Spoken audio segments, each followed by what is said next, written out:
Пасивна ескалација. Со различните ставови околу Преспанскиот договор почна да се случува на македонската и на грчката политичка сцена. Откако председателката Гордана Сијановска-Давкова за време на заклетвата во собранието не ја употреби придавката Северна, кон неа своевидно се приклучи и лидерот на ВМРО-ДПМНЕ, Христијан Мицкоски. Но моје основно човеково право е, како јас мојата држава ќе нарекувам.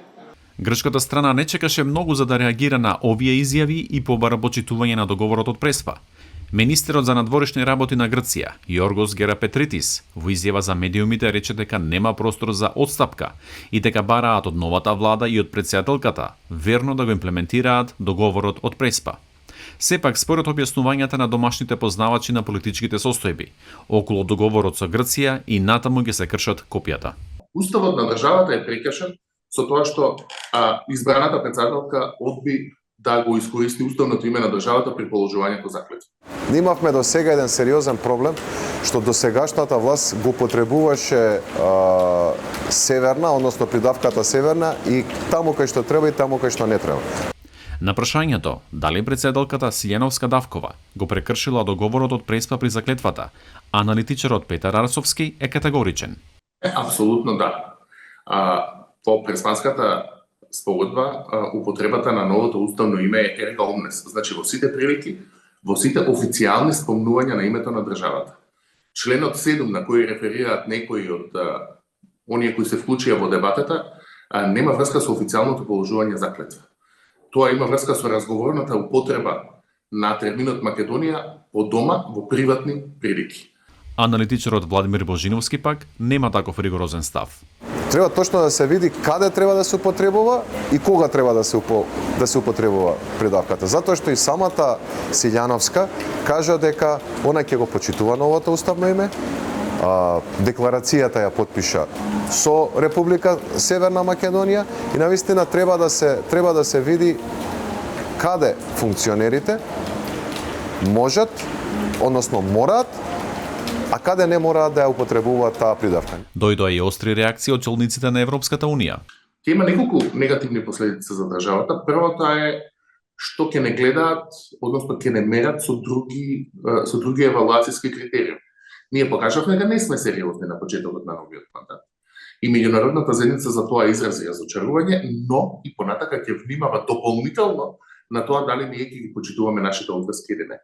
Божиновски пак не смета дека реакциите од ЕУ ќе имаат далекусежни последици. Македонија треба да обезбеди континуитет во почитување на договорите кои што се потпишани од некоја друга власт. Мислам дека тоа беше идејата и од кога доби уверување дека тоа ќе биде така, мислам дека Европска унија нема да има некаква дополнителна замерка.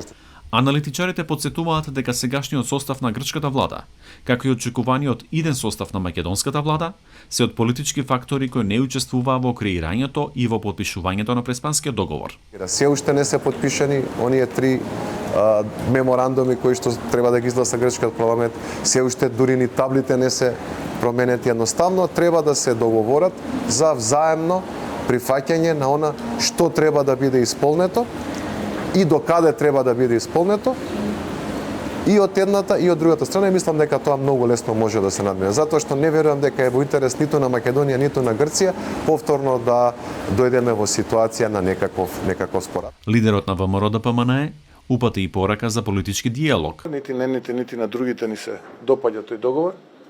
За разлика од таму, Преспанскиот договор тука е дел од македонските институции, дел од македонскиот устав и закони.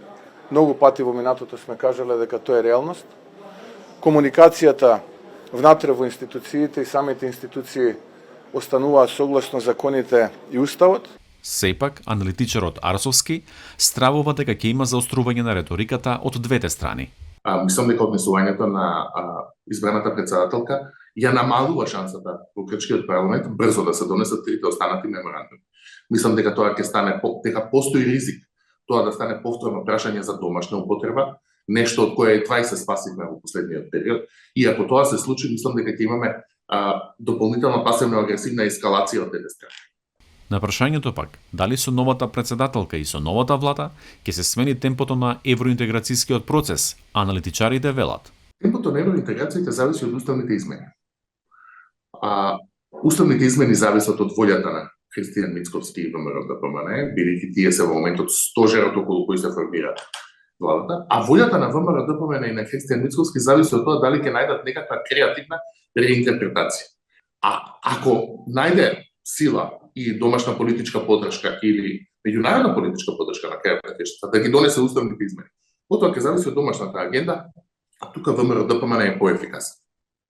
Новата влада во Македонија и во Бугарија, нели таму ќе има избори, заедно со Европската унија и со САД, да се седне и да се види на кој начин двете страни ќе може да бидат задоволени и ќе може да се откочат тие евроинтеграцијски процеси. Никогаш не беше проблем внесување на Бугарите во уставот. Секогаш беше проблем што под.